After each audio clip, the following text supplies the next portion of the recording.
Hello everyone, welcome to Rubisco medical library. और आज के लेक्चर में हम फार्मेकोडायनेमिक्स स्टार्ट करने जा रहे हैं।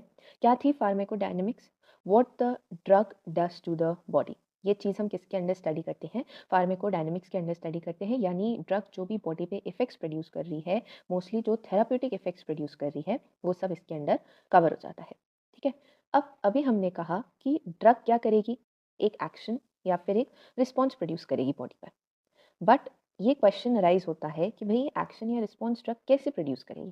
देखो, हमारी बॉडी में वैसे तो क्या होते हैं, कुछ नॉर्मल प्रोसेसेस होते हैं, या फिर हम बोल सकते हैं कि कुछ नॉर्मल बायोलॉजिकल और फिजिकल फिजियोलॉजिकल प्रोसेसेस हमारी बॉडी में कंटिन्यूसली चलते रहते हैं। इन प्रोसेसेस को अगर किसी तरह मॉडिफाई कर दिया जाए या फिर ऑल्टर कर दिया जाए, तो हम ये कह सकते हैं कि ड्रग क्या कर सकती है, अपना एक्शन प्रोड्यूस कर सकती है। यानी ड्रग ने क्या किया, जो हमारे नॉर्मल प्रोसेसेस थे उनको मॉडिफाई कर दिया, ऑल्टर कर दिया और अपना एक्शन या रिस्पॉन्स प्रोड्यूस कर दिया।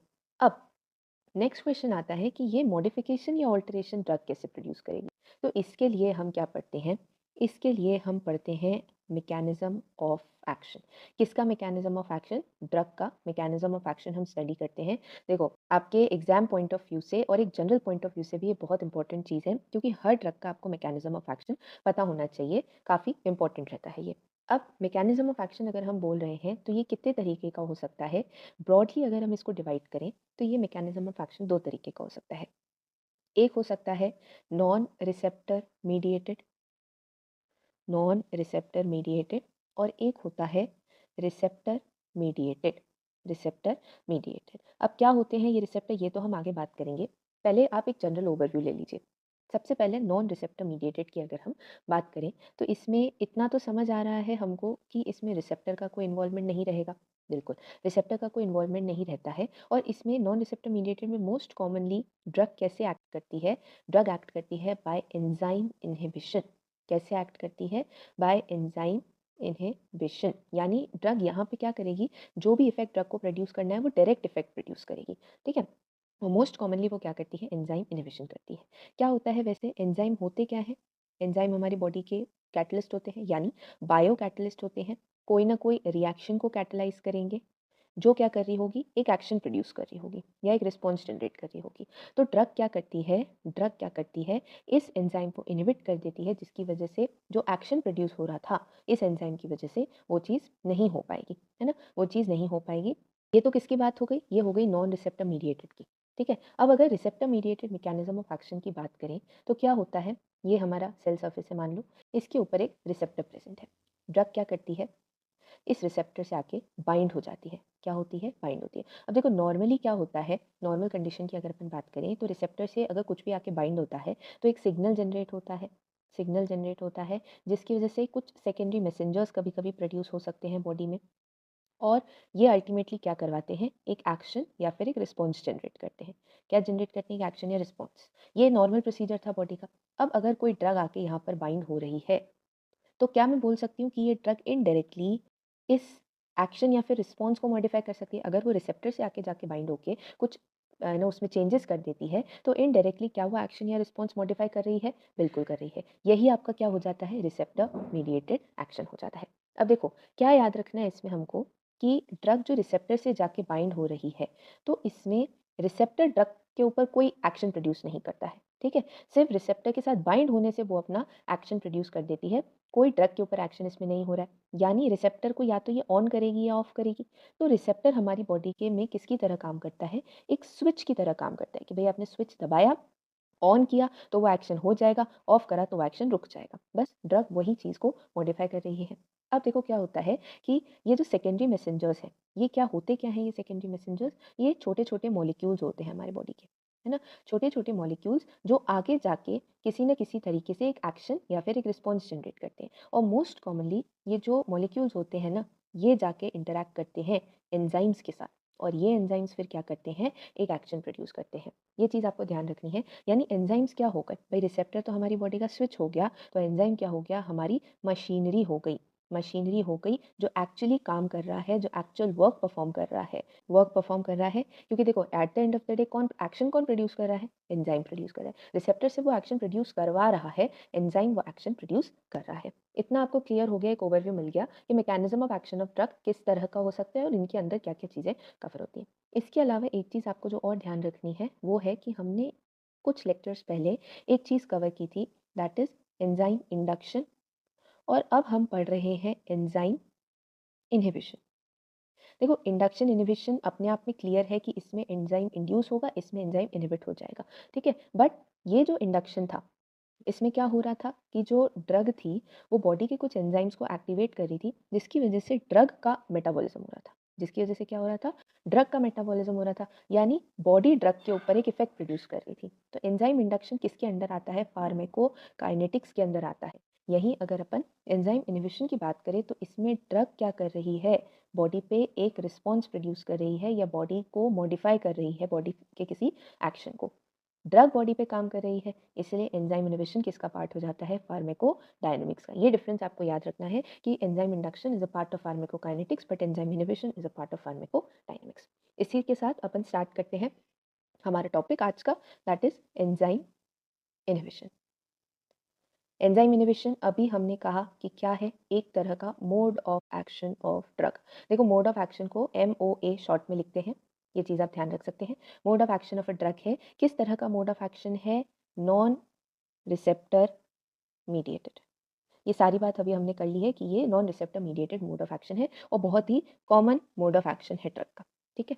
अब अपन बात कर लेते हैं कि ये जो इनहिबिशन है, ये जो इनहिबिशन है ये कितने तरीके का हो सकता है और कैसे होता है। देखो इनहिबिशन जो है वो बॉडी में दो तरीके का हो सकता है। एक क्या है? कॉम्पिटिटिव इनहिबिशन होता है, कॉम्पिटिटिव इनहिबिशन होता है। और एक कैसा होता है? नॉन कॉम्पिटिटिव इनहिबिशन होता है। क्या होता है? नॉन कॉम्पिटिटिव इनहिबिशन होता है। अब देखो, मान लो कि ये क्या है? एक एंजाइम है, ये इस एंजाइम का सबस्ट्रेट है। मैंने एक ड्रग दी है जो ऐसी सी है, यानी आप देख सकते हो कि जो सबस्ट्रेट है और जो ड्रग है वो कैसी है? दोनों दे आर स्ट्रक्चरली सिमिलर, यानी इन दोनों के स्ट्रक्चर क्या है? सेम है। तो अगर ये सबस्ट्रेट जाके इस एंजाइम से बाइंड करके एक रिस्पॉन्स प्रोड्यूस कर सकता है, तो वैसे ही ये ड्रग जाके इस एंजाइम से बाइंड हो सकती है। बट अगर ड्रग जाके बाइंड हो जाएगी तो क्या सबस्ट्रेट एंजाइम से बाइंड हो पाएगा? नहीं, क्योंकि इसकी जो ये साइट है ये तो ड्रग ऑक्यूपाई कर लेगी, तो सबस्ट्रेट के लिए तो जगह ही नहीं बचेगी। इस चीज़ को अपन क्या कहते हैं? कॉम्पिटिटिव इनहिबिशन कहते हैं। अगर structurally similar drug in similar तरह के सबस्ट्रेट से जाके बाइंड कर जाती है तो क्या होता है? इस चीज़ से होगा क्या? दो चीज़ें हो सकती हैं, ठीक है। दो चीज़ें हो सकती हैं, एक तो या तो प्रोडक्ट बनेगा ही नहीं, भाई प्रोडक्ट बना ही नहीं, बात खत्म। या फिर एक नॉन फंक्शनल प्रोडक्ट का फॉर्मेशन होता है, नॉन फंक्शनल प्रोडक्ट का फॉर्मेशन होगा। या तो प्रोडक्ट बना ही नहीं, भाई ड्रग ने जाके इस साइट को ब्लॉक कर दिया, सबस्ट्रेट जुड़ा ही नहीं तो रिस्पॉन्स ही नहीं प्रोड्यूस हुआ। या फिर क्या हो सकता है कि भाई जो चीज़ बनी वो किसी काम की नहीं थी, वो किसी काम की नहीं थी। अब फर्दर अपन अगर चाहें तो ये जो कॉम्पिटिटिव है इसको दो तरीके से डिवाइड कर सकते हैं। एक होता है इक्विलिब्रियम और एक होता है नॉन इक्विलिब्रियम। इक्विलिब्रियम और नॉन इक्विलिब्रियम किसके टाइप्स हैं? कॉम्पिटिटिव के ही टाइप्स हैं। ये चीज़ आपको ध्यान रखनी है। देखो क्या होता है, मान लो अगर यहाँ पे मैं सबस्ट्रेट की कॉन्सेंट्रेशन इतनी ज़्यादा बढ़ा दूँ कि वो सारे एंजाइम्स के यहाँ पे जाके जुड़ रखी है, ठीक है। तो क्या ड्रग के लिए अब जगह बचेगी? नहीं बचेगी। या फिर सबस्ट्रेट की कॉन्सेंट्रेशन इतनी बढ़ जाए कि वो यहाँ पे जो ड्रग जुड़ी हुई थी, यहाँ पे जो इनहिबिटर जुड़ा हुआ था उसको ही हटा दे अपनी साइड से।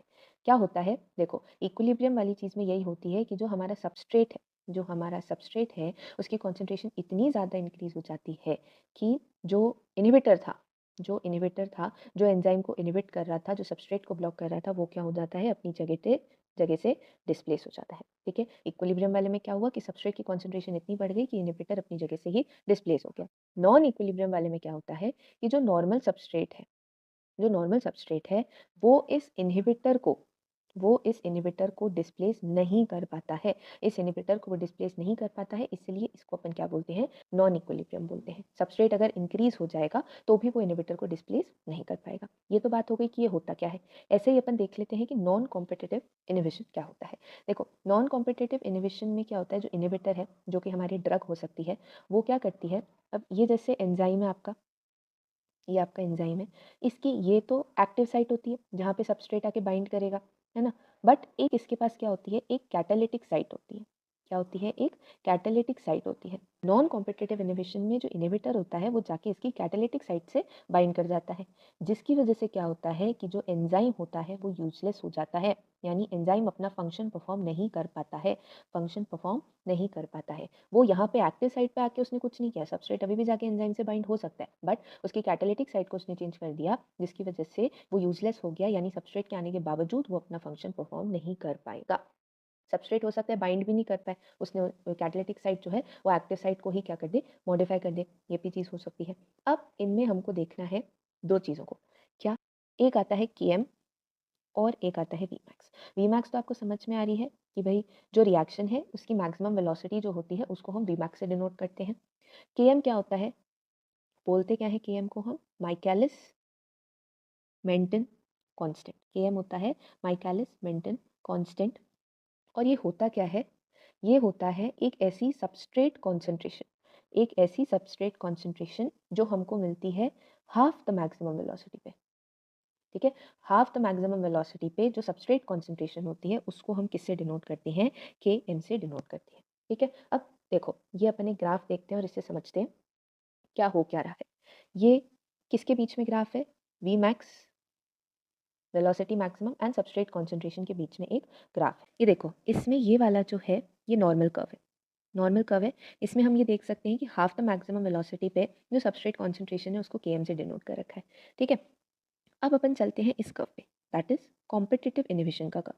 देखो, कॉम्पिटिटिव इनहिबिशन में कहीं पे भी एंजाइम डिस्ट्रॉय नहीं हो रहा था, यानी जो वीमैक्स है, मैक्सिमम वेलोसिटी वो अटेन हो सकती है, बिल्कुल अटेन हो सकती है, बट हमने ये देखा था कि उसमें सबस्ट्रेट की कॉन्सेंट्रेशन हमको इंक्रीज करनी पड़ेगी। इक्विलिब्रियम वाले केस में सबस्ट्रेट की कॉन्सेंट्रेशन इंक्रीज करने पे आप सेम वीमैक्स पे पहुंच सकोगे। तो बस इसमें देखो क्या हुआ, केएम जो है वो नॉर्मल से इंक्रीज हो गया, यानी जो वीमैक्स है, जो हाफ वीमैक्स है, ये वीमैक्स पुराना वाला था, नॉर्मल वाला था, ये वीमैक्स नया वाला है। वीमैक्स तो सेम रहा, बट हाफ वीमैक्स सेम रहा, बट उसको अचीव करने के लिए जो सबस्ट्रेट कॉन्सेंट्रेशन थी वो इंक्रीज हो गई, इसलिए केएम जो है वो इंक्रीज हो गया। तो देखो, कॉम्पिटिटिव इनहिबिशन में तो हमको क्या ध्यान रखना है कि इक्विलिब्रियम अगर है, इक्विलिब्रियम टाइप है अगर, तो केएम उस कंडीशन में इंक्रीज होगा, बट वीमैक्स क्या रहेगा? सेम रहेगा। नॉन इक्विलिब्रियम में भी क्या होता है कि केएम तो आपका इंक्रीज होगा ही होगा, बट इसमें क्या होता है, वीमैक्स डिक्रीज हो जाता है। क्यों? क्योंकि जो नंबर ऑफ एंजाइम्स थे वो यहाँ पे कम हो गए, जिनके साथ सबस्ट्रेट एक्चुअली जाके बाइंड हो रहा है, सबस्ट्रेट एक्चुअली जाके बाइंड हो रहा है वो कम हो गए, इसलिए जो मैक्सिमम वेलोसिटी थी रिएक्शन की वो भी क्या हो जाएगी? डिक्रीज हो जाएगी। अब नॉन कॉम्पिटिटिव वाले में क्या हो रहा है, इधर देखते हैं कि नॉन कॉम्पिटिटिव वाले में क्या हो रहा है। नॉन कॉम्पिटिटिव में हमने देखा था कि एंजाइम ही क्या हो जाता है? यूजलेस हो जाता है, एंजाइम अपना फंक्शन परफॉर्म नहीं कर पा रहा है। अगर एंजाइम अपना फंक्शन परफॉर्म नहीं कर पा रहा है तो क्या वीमैक्स चेंज होगा? बिल्कुल, वीमैक्स रिड्यूस हो जाता है। Half the VMAX non competitive के लिए रिड्यूस हो जाता है। ये नॉर्मल था, ये हाफ द वीमैक्स है, तो वीमैक्स क्या हो गया? रिड्यूस हो गया। तो क्या केएम कांस्टेंट रहेगा? हाँ, जितनी सबस्ट्रेट कांस्टेंट, भाई जितने हैं एंजाइम्स वो तो सबस्ट्रेट के साथ बाइंड हो सकते हैं ना, तो केएम आपका कांस्टेंट रहता है, बट वीमैक्स जो है वो क्या हो जाता है? रिड्यूस हो जाता है। इसमें क्या याद रखना है हमको नॉन कॉम्पिटिटिव में, कि केएम जो है वो तो सेम रहता है या अनचेंज रहता है, बट जो वीमैक्स है वो क्या हो जाता है? डिक्रीज हो जाता है। इसका एक एक एग्जाम्पल हम याद रख सकते हैं। इक्विलिब्रियम में कौन सा एग्जाम्पल आ जाता है? इक्विलिब्रियम का एग्जाम्पल आ जाता है फीजो स्टिगमीन का। ये ड्रग्स आगे आएंगी आपको, आप इधर एक एक एग्जाम्पल बस ध्यान रख लें। और नॉन इक्विलिब्रियम का एग्जाम्पल हो जाता है मीथोट्रेक्सेट,